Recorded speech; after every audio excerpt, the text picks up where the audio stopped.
Rusiyanın şəhərlərindən birində qəribə bir hadisə baş verir. Rus ailəsində qara dərili uşaq dünyaya gəlir. Kişi həyat yoldaşından şübhələnməyə başlayır. Amma qadın ərinə xəyanət etməmişdi. Qadın isə ərini günahkar bilir. Onun əcdadlarından birinin Afrikalı olduğunu düşünür.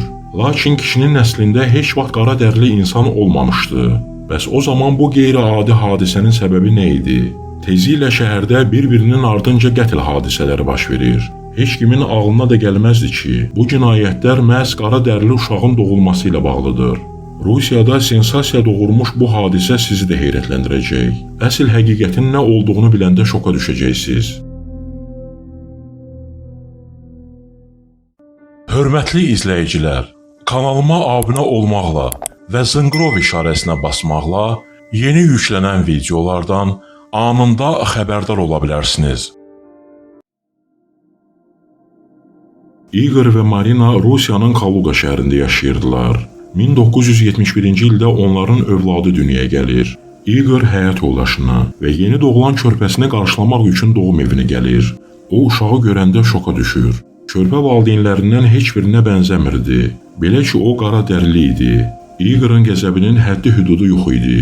O həyat yoldaşını ona xəyanət etməkdə günahlandırır. Marina isə andaman edir. Heç vaxt onu başqa kişi ilə aldatmadığını bildirir. Əgər Marina doğru deyirdisə, o zaman bu necə baş verə bilərdi? Həkimlər deyirlər ki, bu onların genetikası ilə bağlı ola bilər. Ola bilsin, İqorun ya da Marinanın uzaq əcdadlarından biri Afrikalı olub. Amma bu versiya öz təsdiqini tapmır. İqor və Marinanın valideynləri əminliklə bildirirlər ki, onların nəsillərində heç vaxt qara dərili insan olmayıb. Belə olan halda bu hadisənin yalnız bir izahı ola bilərdi: genetik mutasiya. Həkimlərin fikrincə, İqorun ya da Marinanın genlərində müəyyən səbəblərdən mutasiya, yəni dəyişiklik baş vermişdi. Bu da öz növbəsində uşağın qara dərili olmasına gətirib çıxarmışdı. Amma bütün bunlar İqoru inandıra bilmir. O uşaqdan imtina edir və Marinanı tərk edib valideynlərinin yanına qayıdır. Bu hadisə təkcə Yuryevlər ailəsini deyil, bütün Kaluqa sakinlərini şoka salmışdı. Sovet dövründə, özü də Kaluqa kimi kiçik bir şəhərdə qara dərili uşağın doğulması rüsvaçılıq demək idi. İnsanlar Marinanın ərini Afrikalı ilə aldatdığından əmin idilər. Marina hər dəfə körpəsi ilə küçəyə çıxanda şəhər sakinlərinin kinayəli baxışları ilə qarşılaşırdı.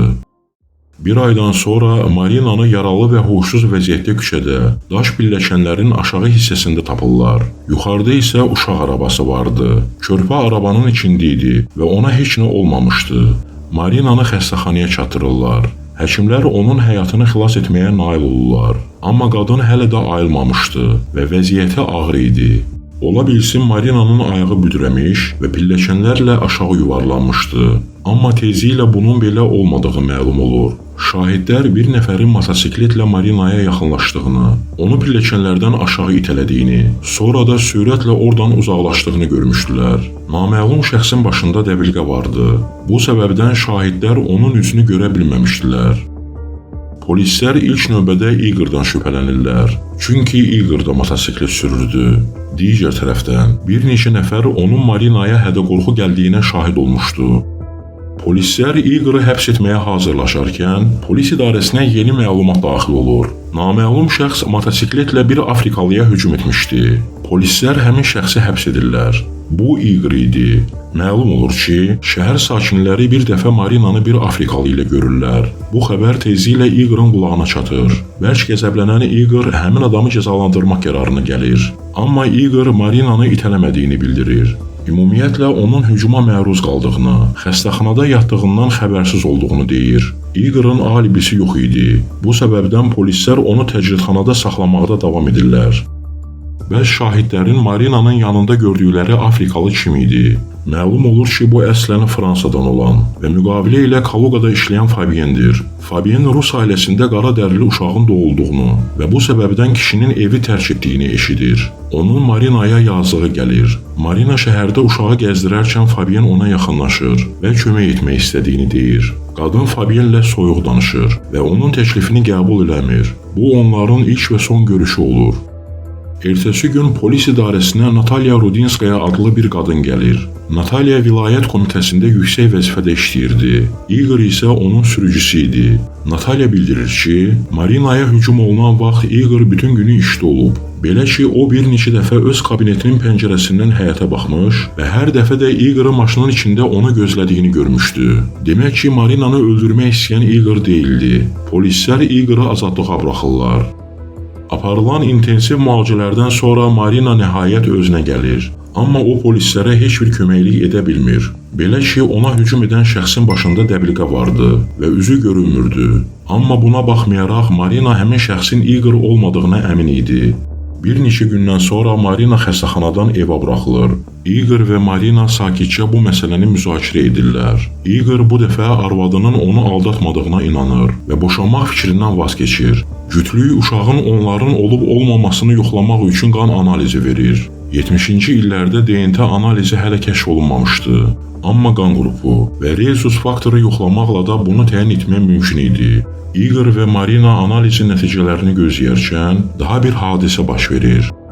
Yevgeni Barışnikov adlı ginekoloq gözlənilmədən ölür. Onu yük maşını ilə vurub qaçmışdılar. Polislər yük maşınını yolun kənarında tapırlar. Amma onun içi boş idi. Polislər tezliklə maşının sahibini tapırlar. Məlum olur ki, sürücü bu məsələdən xəbərsizdir. Kimsə onun maşınını qaçırmış, həkimi öldürmüş, sonra da aradan çıxmışdı. Məlum olur ki, Yevgeni doğum evində işləyirmiş. Marinanın doğumunu da məhz o qəbul etmişdi. Bu bir təsadüf ola bilməzdi. Polislər başa düşürlər ki, bütün sualların cavabı doğum evində gizlənir. Onlar Marinanın doğumunda iştirak etmiş tibb bacısını, Irina Soniçovanı dindirirlər. Irina bildirir ki, doğuş normal keçib və uşaq həqiqətən də Marinaya məxsusdur. Ertəsi gün daha bir ölüm hadisəsi baş verir. Tibb bacısı Irina doğum evində qətlə yetirilir. Polislər bütün tibbi personalı bir-bir dindirirlər. Həkimlərdən biri hadisə baş verən gün doğum evində ağ xalatlı naməlum bir kişi görmüşdü. Həkim ondan kim olduğunu soruşduqda, həmin şəxs özünü interna kimi təqdim etmişdi. 40 yaşlarında bir kişinin interna olması həkimə qəribə gəlmişdi. Bir neçə gündən sonra analizlərin cavabı gəlir. Uşaq İqor və Marinanın deyildi. Demək ki, körpələri xəstəxanada dəyişmişdilər. Doğum evində naməlum şəxsi görən həkimə əvvəllər məhkum olunmuşların fotolarını göstərirlər. Həkim həmin adamı tanıyır. Bu Fyodor Shapoval idi. O əvvəllər törətdiyi bir sıra cinayətlərə görə həbsdə yatmışdı. Polislər Fyodoru həbs edirlər. O həkimi və tibb bacısını öldürdüyünü etiraf edir. Fyodor sadəcə icraçı idi. Sifarişi isə başqası vermişdi. Polislər sifarişçinin adını öyrənəndə şoka düşürlər. Bu vilayət komitəsində işləyən Natalya Rudinskaya idi. Polislər Natalyanı həbs edirlər. O hər şeyi etiraf edir. Sən demə Natalya sürücüsü İqora aşiq olur. O İqorun arvadından boşanmasını və onunla yaşamasını istəyirdi.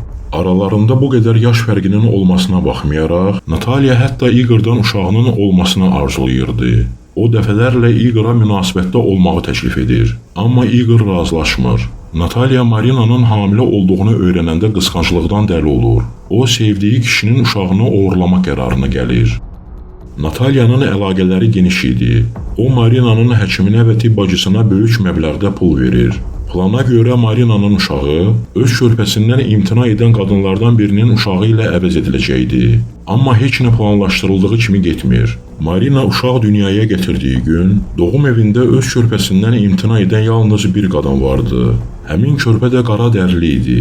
Belə olan halda körpələrin dəyişdirilməsi dərhal bilinəcəkdi.